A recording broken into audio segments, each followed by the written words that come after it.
记得那一天和往常一样平凡，学校一样寂静，同学们一样和我保持着距离，我的肚子却异常的震动，一收一缩，一收一缩。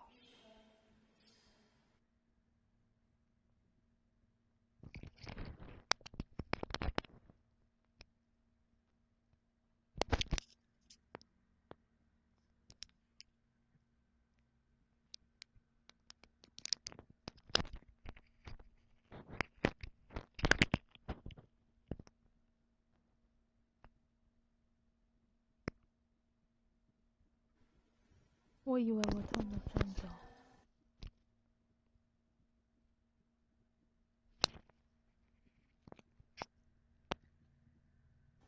但那掉落水中的门声却告诉我，其实我是害怕。那一天的痛，我还记得，就算过去了几个月，在裙子上染开的鲜红，上映在瞳孔，挥之不去。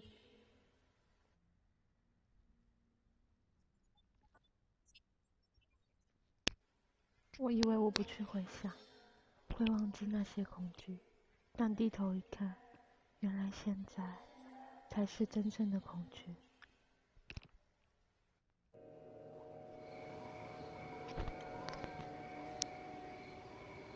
为什么窗外的风吹得这么急呢？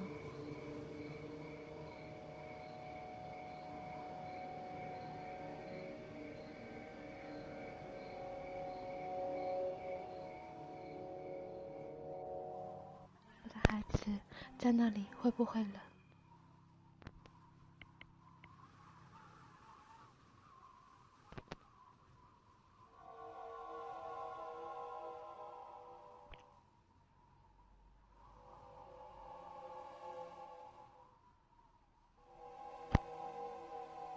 对，他是我的孩子，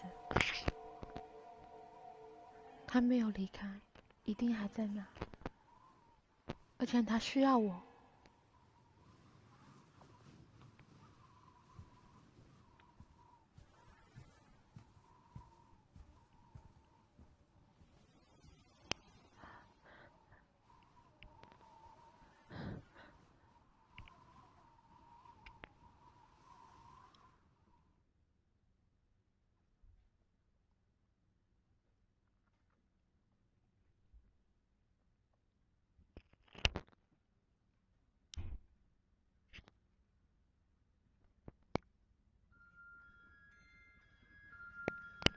我知道你一定肚子饿了，妈妈带来饭来给你了。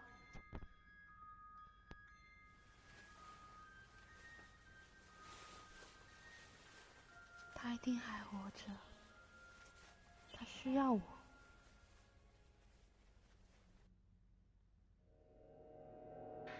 渐渐的，我更能感受到他的存在。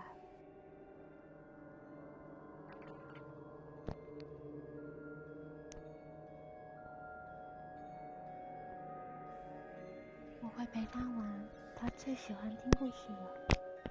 越来越黏人，所以我每节下课都会来陪他。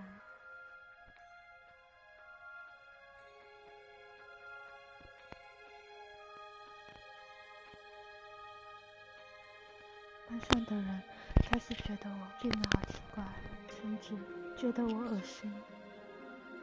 但是为了孩子，我不在乎。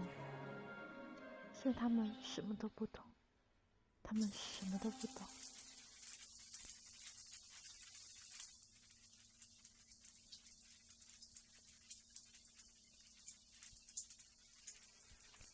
妈，那个可以给我多一点零用钱吗？怎么花这么快？省着点用。妈妈一定能谅解我现在很辛苦吧。又是下雨天，好吵，好吵，好吵。爸爸会不会也被吵得睡不着呢？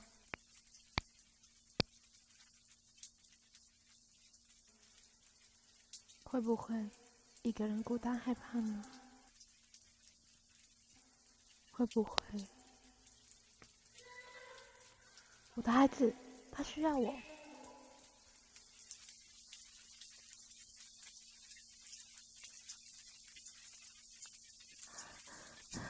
他的声音不断在我脑海中徘徊，越来越大声，越来越大声，越来越大声。然后我回到了走廊尽头倒数第2间的厕所。妈妈来了，你不用害怕了。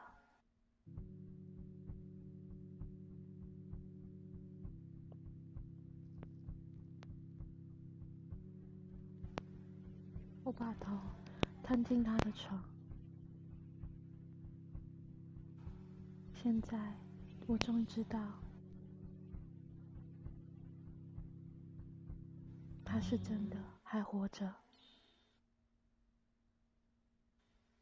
只是却再也不需要我了。